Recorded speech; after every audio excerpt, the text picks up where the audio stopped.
Assalamu alaikum Ramiz. Алейкум ассалам. Хош келиңиз, бурадар. Кече менин уюм өлүп калды. Мен бул кабарды укканда аябай капа болдум дейсиң. Уюмду музолу болушун күтүп, анан аны сатып өткөн айда сенден алган карызымды кайтарып берейин дегем. Эми эмне болду? Эми менин уюм өлгөндөн кийин карызымды убагында кайтарып бере албай калам го. А сен карызыңды качан кайтарып бере аласың? Түшүмдү саткан соң, кеминде 1 айдан кийин. Анда сен ал акчаны үстүнө дагы 100 сом кошушуң керек. Түшүндүңбү? 100 сом? Бул абдан көп да. Мындай жогорку пайызы бар карызды мен кайтарып бере албайм. Андай кылбасаң, сен акча алгандыгың тууралуу ишеним катың менен сени түрмөгө отургузам. Бизге Аллах жетиштүү жана ал эң жакшы коргоочу. Эмне дейсиң? Мен эч нерсе деген жокмун. Жакшы калыңыз. Сен да жакшы бар.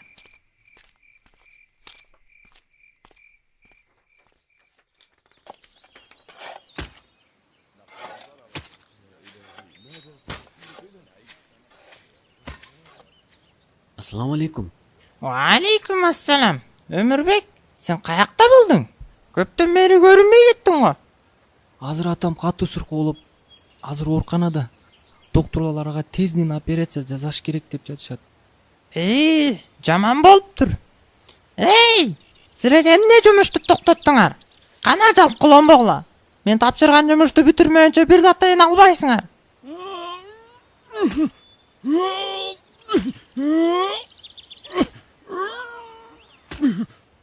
Мен сага кандайдыр бир жардам бере аламбы? Ооба, карызга 10 000 сом алайын дегем. Кайра качан кайтарып бере аласың? Кудай буйруса түшүмдү сатып, 1 жылдан кийин кайтарып берем. Андай болсо 20 000 кылып бересиң. Эмне дейсиз? Эмнени уктуң, ошол дейм. Мен сиздин кошунаңызмын го. Ушинтесизби? Кошунаңыздын сизге акысы жокпу? Карызга акча бергенге киши табылган үчүн Кудайга шүгүр десең. Карыз бербейм десем эмне кылмаксың? Атаңды өлүм алдында ооруканага таштап коесуңбу? Айтчы. Менин атанын берешени кең пейил роббиси бар. Мага ушунчалык бас мамиле көрсөтөрүңүздү сизден күткөн эмесмин. Жакшылап ойлон. Акча керек болсо бергенге даярмын. Аллах мени сүткордукка кирип кетүүдөн сактасын. Өзүң бил. Бекер поздар. Жумушуңарды бүтүргүлө. Болла.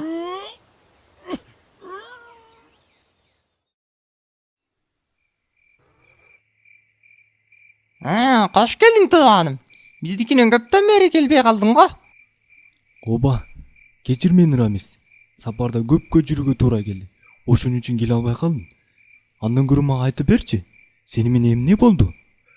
Сен айылда бай адамдардын бири болуп кетипсиң го? Ооба, кайсыл иштен көп киреш алууга көзүм жетсе, акчамды ошол жака гана салам. Ата, Ибрагим байке келди. Мейли балам, кирсин. Кириңиз байке.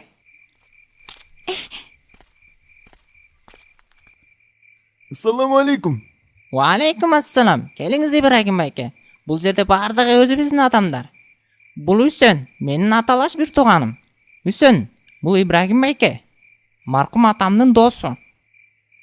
Кош келиңиз ага. Рахмат балам. Бир азга убактыңарды алам. Бир көйгөйүм бар эле. Силерди жардам бере алат деп ишенем. Айта бериңиз байке. Сен билгендей, Аллах мага уул бербеди. Мен жана менин уурукчан аялым экөөбүз кичинекей кепеде жашайбыз. Жакында эле үйдүн дубалдары жалып баратканын байкадым. Үй урап басып калабы деп коркуп, жаңы том салайын деп чечтим. Эми сизге кандай жардам бере алам? Мен сенден карызга 5 000 сом алайын дегем. Качан кайтарып бере аласыз? 1 жылдан кийин, Аллахым буйрса. 1 жылдан кийинби? Анда сиз 70 000 кылып беришиңиз керек. 70 000? Сен менин үстүмдөн содакылайын дедиңби? Я Рамиз. Эмнеге байке? Пайдасын сиз эле көрүшүңүз керек. Сиз да алыңыз, мен дагы пайдасын көрөйүн. Жок Рамиз. Аллах сенин акчаң муктаж эмес. Силердин уруксатыңар менен. Ой.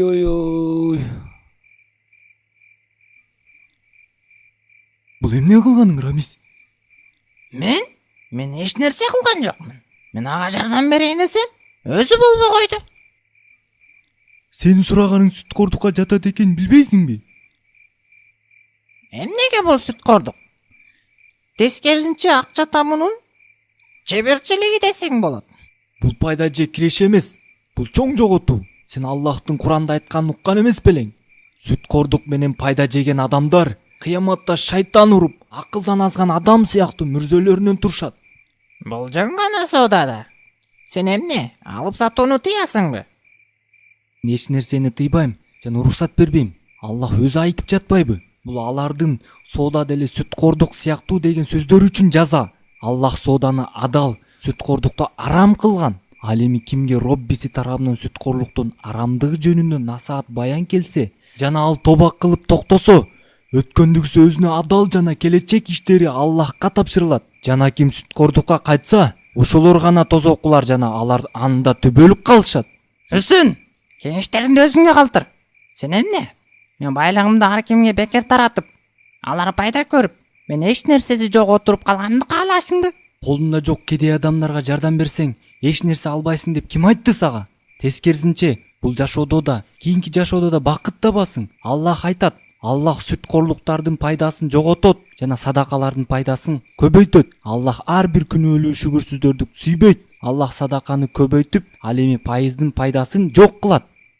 Анда мен адамдарга жардам берип, өзүм ачка өлүшүм керек экен да, Эч ким сага андай кыл деген жок. Сенин соодаң бар го. Анда чынчыл бол. Элдин канын ичкен камкор болбо. Сен анда менин кайрадан кедей болуп калышымды каалайсыңбы? Мен сенин кедей болгонуңду каалабайм. Жөн гана тазаланышыңды каалайм. Сен Аллах жана анын элчиси менен болгон согушту жеңе албайсың. Аллах жана анын элчиси менен болгон согуш? Ооба, Аллах айткан: "О ыйман келтиргендер, Аллахтан коркула жана эгер момун болсоңор, мурун алып жүргөн сүткорлук пайдаңардан калганын албагыла. Эгер андай кыла албасаңар, Аллах жана анын элчиси тарабынан силерге каршы жарыялана турган согушту билип койгула. Жана эгер тоба кылсаңар, пайда кошулбаган акча мүлкүңөр өзүңөргө, ошондо бирөөгө да зулум кылбасаңар, силерге да зулум кылынбайт." Болду жетет кеңештериң. Сен менен учурашпай эле жашоомду өзгөртөйүн деп келгенсиң го. Бүгүн сага келгеним тагдыр экен. Жасаган ишиңдин сак болууну жана сүткорлуктан тапканыңдын баардыгы сени таштап кетерин айтууну бүгүн Аллах мага пешенеме жазыптыр. Аллахтын элчиси ага Аллахтын салам салаваттар болсун. Пайыз акчалары тууралуу бизди аябай эскерткен эле. Пайыздан байыган киши сөзсүз банкрот болот деп айткан. Аллах пайыз бергенди, пайыз алганды жана аларга күбө болгондорго каргыш айтты. Аллаху акбар, Аллаху акбар. Мен куфтан намазына барайын. Аллах сени туура жолго салсын. Бүгүнкү укканың тууралуу терең ой жүгүртөсүң деп ойлойм. Ассаламу алейкум.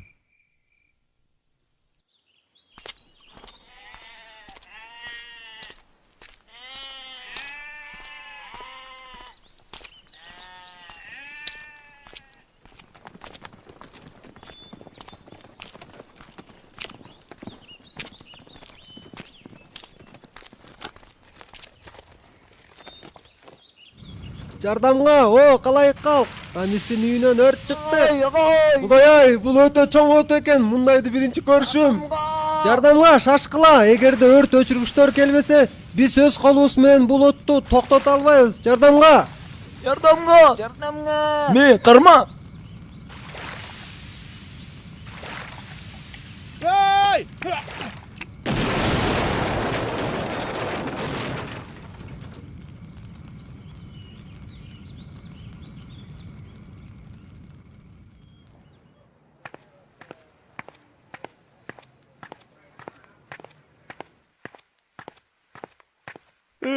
Рамис ыйлаба. Бул да болсо Аллахтын тагдыры. Эсен, бардыгы жок болду. Мен сага айтпадым беле? Аллах жана анын элчиси менен болгон согушка чыдай албайсың деп. Балким Аллах сени бул дүйнөдө эле сүткорлуктан тазалап, кыямат күнү анын алдына таза барууңду каалагандыр. Аллах айтат эмеспи? Аллахка кайтарыла турган күнөөңөрдөн корккула. Кийин ар бир жан ээси өзүнүн ишине жараша толук натыйжасын алат жана аларга зулум кылынбайт. Оба, мен чоң жаңылыштыкта болгон экем. Мен өз айылдаштарымдын канын ичиптирмин. Алар болсо мени өлүмдөн сакташты. Сен Аллахка тоба кылып, пайыздан тазаланганда сени айылдын баары жакшы көрүп калат. Мен Аллахтын алдында ант берем. Карызга берген акчалардын бир да тыйынын артка кайтарып албайм. Өзүмдүн акчам болсо дагы бул айылдаштарыма садака болсун дейм. Туура. Ушул нерсе менен сен Аллахтын сөзүн аткарган болосуң. Эгер карыз алуучу начар турмушта жашаган киши болсо, бай болгонго чейин күткүлө. Эгер карызыңарды садака кылып жиберсеңер, өзүңөргө жакшы. Эгер билбесеңер эле, Я Аллах, мени кечир. Аллах кааласа сенин тобаңды кабыл кылат жана жоготконуңдан да жакшыраагын берет. Үсөн, Аллах сага жакшылыгын берсин. Ага дагы менин бир тууганым